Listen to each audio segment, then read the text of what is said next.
Hey everybody, Lucas Welsh here. Today I've got a couple fiddles that I just pulled off the bench, set up. They've been in the shop for a while now, having some work done on them. So we'll start with this one here. So this fiddle here was in for we call like a functional restoration. Okay, just repairs basically.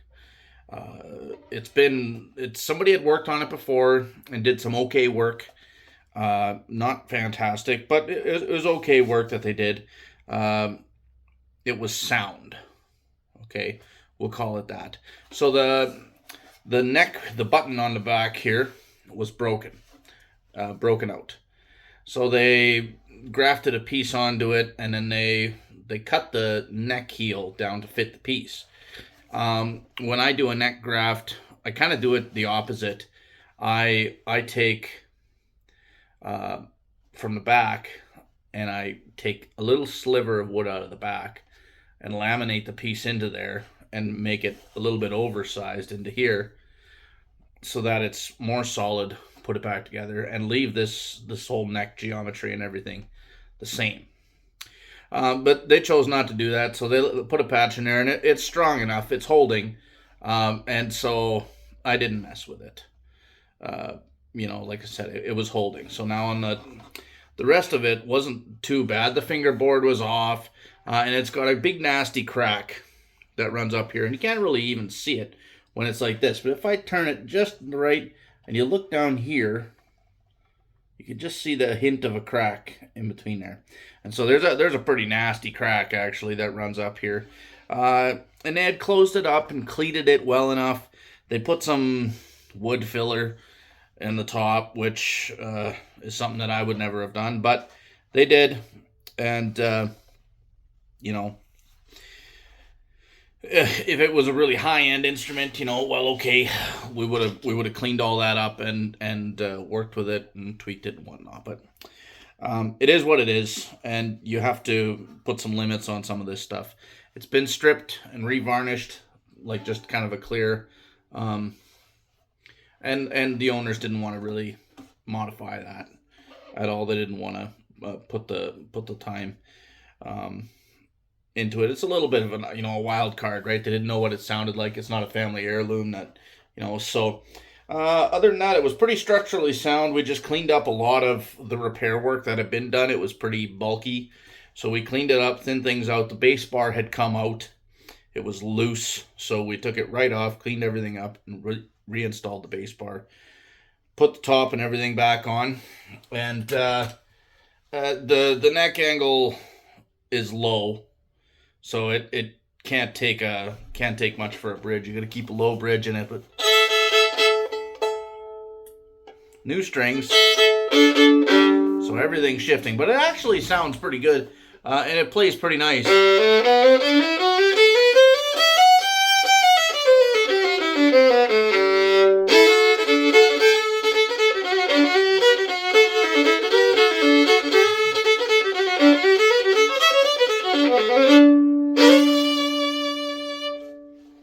So there you have it.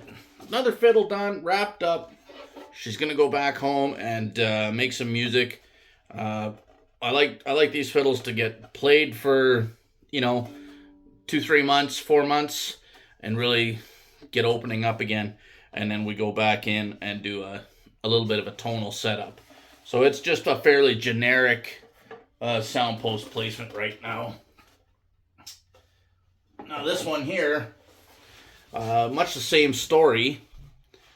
This was a fiddle that, it's a Strad copy again. I'm thinking this one was probably German, and that was because of the varnish that was on it. So again, this fiddle had a couple bad cracks running, saddle from the end of the saddle up, very typical kind of work. The top had been stripped. And the story goes that the gentleman sent the fiddle to a friend of his who was going to strip the top, and then they were going to refinish the whole violin. They were going to strip the whole violin. Stripped the top, and the gentleman fell sick, and he wound up passing away. And so the fiddle kind of sat for a while. They played it like that. So there was rosin on the bare wood, stuff like that. So he wanted to finish it. He wanted to refinish the fiddle, and it's, it had that real brown over kind of a yellow, golden yellow color that a lot of those German fiddles had, those factory German fiddles. Really thick and really crystally. When I took it off, it was like powder that came off, really powdered crystally. So I'm not sure what kind of varnishes they used, but anyway, I stripped it all down and revarnished it with a little bit of an artistic varnish, I guess you would call this. Kind of like an antique look. So it is an antique technically. It's a vintage antique type fiddle. And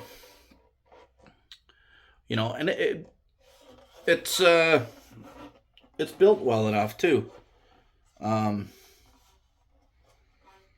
The corners are blocked and stuff like that. So we cleated the cracks. They had been previously repaired, but they had never been reinforced. So it was, we cleated them. It was kind of surprising actually that they had held just by gluing them. And they were glued okay. Again, it wasn't something where I was about to open the crack up, clean the crack, and then do this. And because we were refinishing with a little bit of a darker stain, you might be able to catch where they were, but really, it's an old fiddle. It's not an incredibly valuable fiddle. This the gentleman that plays it, he just wanted it to look good again and play good. Again, the fingerboard. Well, the fingerboard was on it, but the fingerboard was worn really bad, and it was just a hardwood fingerboard. It wasn't an ebony fingerboard. So we replaced it with an ebony fingerboard, new nut. The pegs were pretty good. We did a fresh setup on it. Kind of put a fancy cut on the bridge a little bit. Not that I shouldn't say that doesn't affect the tone, because every time you touch and take off of the bridge, it in fact does affect the tone. But I don't know if you can see it. I kind of arch these sides out a little bit.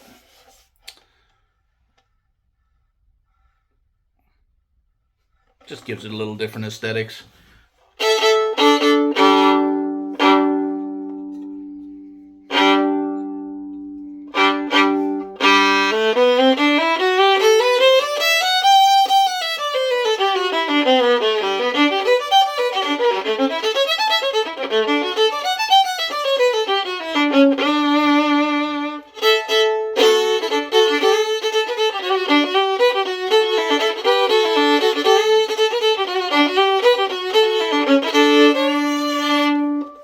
I got to go over this one a little bit more. It's sounding a little bit choked off to me now that I've played it against a different fiddle here.